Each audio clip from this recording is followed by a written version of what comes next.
El duro sábado de Franco Colapinto en Silverstone tras un trompo que lo dejó último. Franco Colapinto venía firmando un sábado que, al menos hasta ese momento, no mostraba grandes problemas. No era brillante, pero tampoco era un desastre.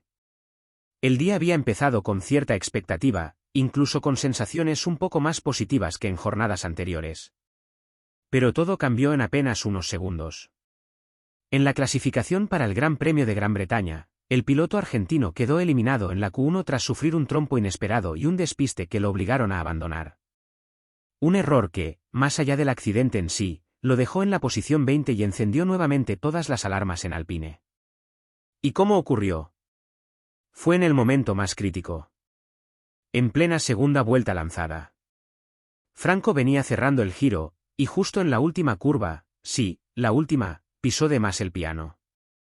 La parte trasera de la 525 perdió adherencia, el monoplaza se desestabilizó por completo y terminó fuera de control. Un trompo seco, directo, sin posibilidad de corrección. El coche impactó contra los neumáticos de contención, y fue tal el golpe que no hubo forma de continuar. La grúa tuvo que intervenir para retirar el auto, y Colapinto quedó fuera de la clasificación sin poder marcar su segundo tiempo. Una situación frustrante, pero sobre todo dolorosa. Porque más allá del error, él sabía que tenía una vuelta más. Una última oportunidad para mejorar, para acercarse al rendimiento de su compañero, que sí logró meterse en Q3. Y ahí es donde empieza el verdadero problema. No solo quedó último.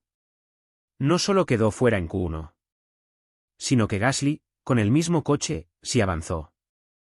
Esa comparación inevitable vuelve a poner en duda su rendimiento, su adaptación, y, como ya hemos dicho en otros análisis, su continuidad dentro del equipo. Pero volvamos al hecho en sí. Un trompo en la última curva. Una salida de pista. Un abandono prematuro. Y todo en el circuito donde hace apenas un año había empezado su historia en Fórmula 1. Ironías del deporte.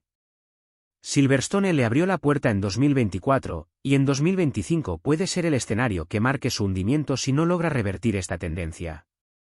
En la próxima sección vamos a analizar a fondo lo que ocurrió en pista. Porque no todo fue culpa del piloto. Hubo viento, hubo lluvia, y hubo un coche que, una vez más, no le da garantías. Franco lo dijo, con todas las letras. Quédate con nosotros, suscríbete a F1 al día, activa la campanita y deja tu like si valoras la información clara, seria y sin adornos.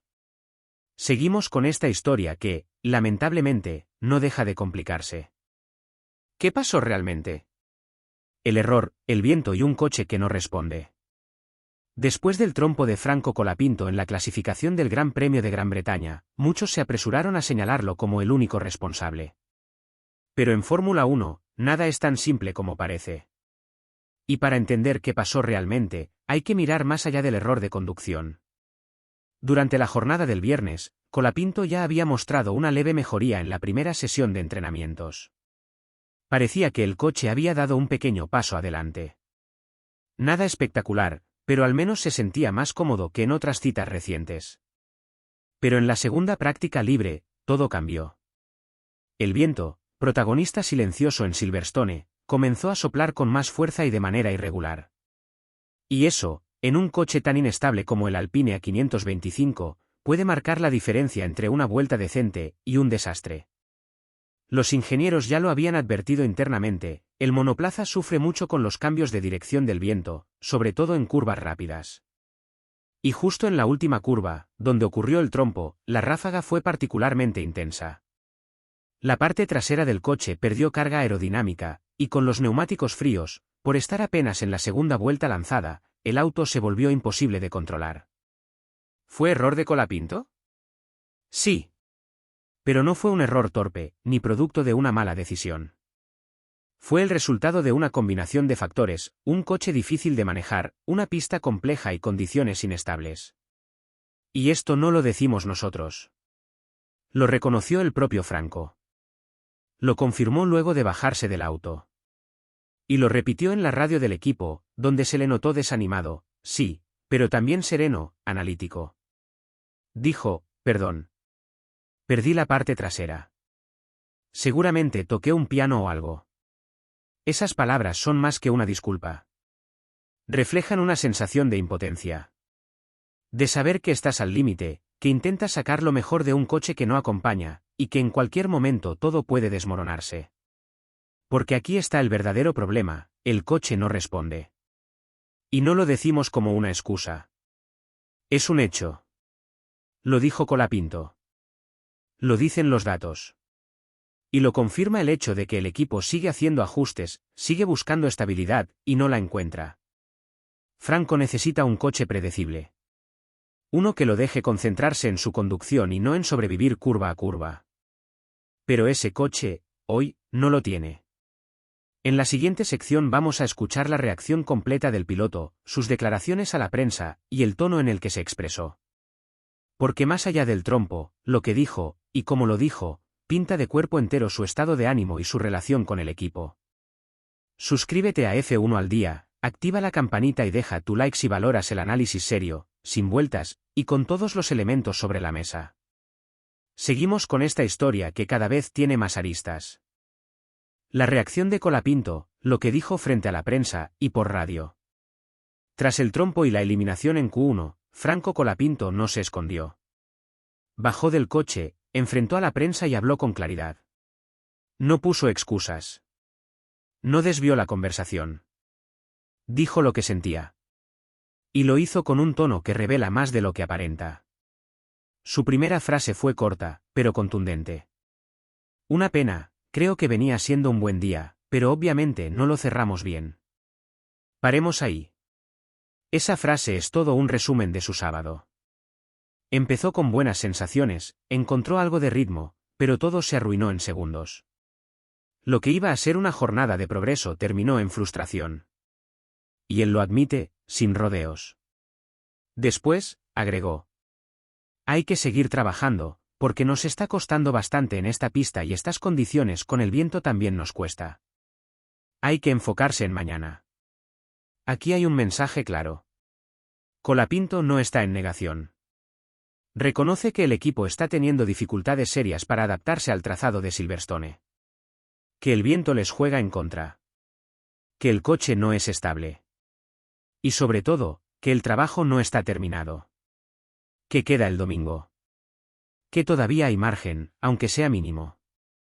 Pero lo más revelador vino después, cuando habló sobre el potencial del coche. Hicimos unos pasitos para mejorar el auto en general, creo que habíamos dado un paso, pero igualmente nos está costando encontrar esa estabilidad.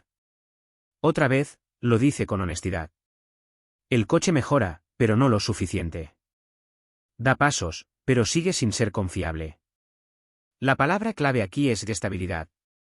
Y en Fórmula 1, un coche inestable es un coche peligroso. Y ahora, vayamos al momento más íntimo de la jornada, su radio con Alpine, justo después del trompo. Franco, aún dentro del habitáculo, sin saber si el coche tenía daños graves, sin conocer su posición final, habló con su equipo. Y lo primero que dijo fue: ¿Perdón? Perdí la parte trasera, seguramente toqué un piano o algo. Ese perdón tiene mucho peso. Porque no se lo exigían. Nadie se lo pedía. Fue una reacción genuina. Un reflejo de responsabilidad. De entender que, aunque las condiciones no fueran las mejores, él era quien tenía el volante en las manos. Pero también hay algo más profundo. Ese tono apagado, ese modo de hablar, muestra desgaste. No físico, sino mental. Colapinto viene de semanas difíciles. De críticas, de presión, de rumores sobre Bottas. Y en ese instante, después de un error que lo deja último, simplemente no tiene fuerzas para maquillar lo que pasó. Habla como quien siente que falló, pero que aún así quiere seguir adelante. Y eso es lo que más valor tiene. No esquiva el problema. No se escuda en excusas baratas. Se hace cargo. Pide perdón. Y piensa en mañana. En la próxima sección vamos a entrar en terreno delicado, la comparación con su compañero, Pierre Gasly. Porque mientras Colapinto terminó en el puesto 20, Gasly metió el coche en Q3, que está viendo Alpine, quien tiene más margen. ¿Qué implican estos resultados en la interna del equipo?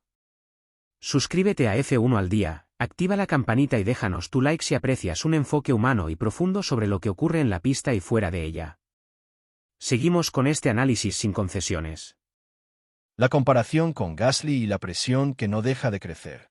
En la Fórmula 1 no importa solo tu rendimiento, sino cómo se compara con el de tu compañero de equipo. Y en ese aspecto, Franco Colapinto quedó completamente expuesto. Mientras él terminaba su sábado en el puesto 20, tras un trompo y con el coche destrozado, Pierre Gasly metía el mismo monoplaza, el Alpine A525, en la Q3. Eso no es un detalle menor. Es una diferencia abismal. Y, sobre todo, es una señal que no pasa desapercibida dentro del equipo.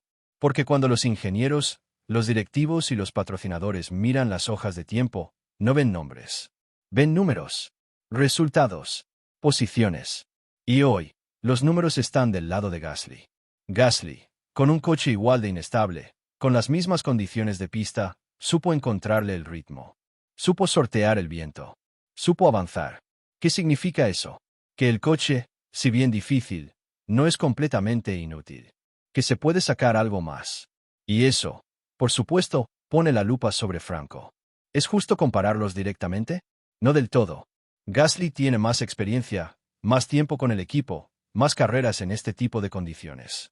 Pero a la hora de decidir contratos, eso no se discute. Se mira el presente. Y el presente dice que uno avanzó, y el otro no terminó la clasificación. Y eso alimenta la narrativa que ya venía creciendo, que Colapinto todavía no está listo. Que no está a nivel. Que Bottas sería una opción más segura. Que Alpine necesita estabilidad, no un proyecto en formación. Y mientras eso ocurre, Franco siente la presión. No solo por lo que pasa en pista, sino por todo lo que se dice fuera de ella. Los rumores siguen creciendo. La reunión entre Briatore y Toto Wolff sigue generando ruido. Y cada error, cada despiste, cada clasificación fallida, se suma como una ficha más en su contra. Pero también es cierto que hay un dato que no podemos ignorar. Colapinto es nuevo. Lleva solo unas pocas carreras en el equipo. Y es precisamente en este tipo de momentos cuando se forjan los pilotos de verdad. Cuando la cabeza fría, el carácter y la determinación marcan la diferencia. ¿Puede revertir esta situación? Claro que sí. Pero necesita hacerlo ya. No la semana que viene. No en agosto. En la próxima carrera. En la siguiente y última sección vamos a hablar de eso, de lo que queda por delante. De lo que tiene que hacer Colapinto para conservar su lugar en la Fórmula 1. Y de por qué Silverstone puede haber sido un punto de quiebre, pero no necesariamente el final. Suscríbete a F1 al día, activa la campanita y deja tu like si valoras el análisis realista, sin humo, que no busca culpables fáciles, sino que cuenta las cosas como son. Vamos con la última parte. ¿Puede remontar en carrera? Las claves de lo que viene y su futuro inmediato. El Gran Premio de Gran Bretaña aún no ha terminado. Y aunque Franco Colapinto tuvo un sábado para el olvido, la carrera del domingo sigue siendo una oportunidad. Una pequeña ventana que puede cambiarlo todo, o confirmar lo peor. ¿Puede remontar? Sí. Pero no será fácil. Saldrá desde el puesto 20, el último. Tendrá que escalar en medio del tráfico, con un coche que sigue siendo impredecible, y en un circuito que no perdona errores. Las condiciones climáticas son cambiantes, el viento persiste, y la posibilidad de lluvia está latente. Silverstone no regala nada. Pero si logra avanzar, si consigue terminar por delante de coches que están por encima en ritmo puro, si logra una carrera limpia, sin errores, sin sobresaltos, puede cambiar la percepción. Porque hoy, más que nunca, lo que necesita es mandar un mensaje. No solo al equipo. A todos. Al paddock. A los jefes. A la prensa. A los que ya lo están descartando. Este deporte es cruel. Pero también tiene memoria corta. Una buena carrera puede tapar un mal sábado. Y Franco lo sabe. Por eso, más allá de lo ocurrido en clasificación, no se rindió. Dijo que el equipo hizo algunos ajustes. Que avanzaron un paso. Que todavía hay margen. Y eso es lo que hay que mirar. No si va a ganar. No si va a entrar en los puntos. Sino si puede demostrar que merece seguir. Que tiene cabeza, temple y coraje. Que no se quiebra ante la adversidad. Porque lo que está en juego ya no es solo una posición en el campeonato. Es su lugar en la Fórmula 1. Y en este punto, no basta con talento. Hace falta carácter. Franco lo ha demostrado en otras etapas de su carrera. Y ahora tiene que volver a hacerlo. En silencio. Sin dramatismos. En pista. ¿Lo dejarán continuar si no logra un buen resultado? Nadie lo sabe. Lo único cierto es que la paciencia en Alpine no es infinita. Y los ojos de Briatore están más atentos que nunca. El domingo no será una carrera más. Será su examen. Su prueba. Su oportunidad de dejar en claro que no ha llegado hasta aquí para salir por la puerta de atrás. ¿Y tú? ¿Qué opinas? ¿Merece Colapinto más tiempo en Fórmula 1, o el trompo en Silverstone es una señal de que aún no está preparado para esta exigencia? Déjalo en los comentarios. Suscríbete ahora mismo a F1 al día, activa la campanita y deja tu like si valoras el análisis real, profundo y sin vueltas del mundo del automovilismo. Aquí no buscamos titulares vacíos. Aquí explicamos lo que está pasando, y lo que puede pasar mañana. Gracias por acompañarnos. Nos reencontramos en la próxima carrera, con más información, más contexto, y sobre todo, con la verdad detrás de cada volante.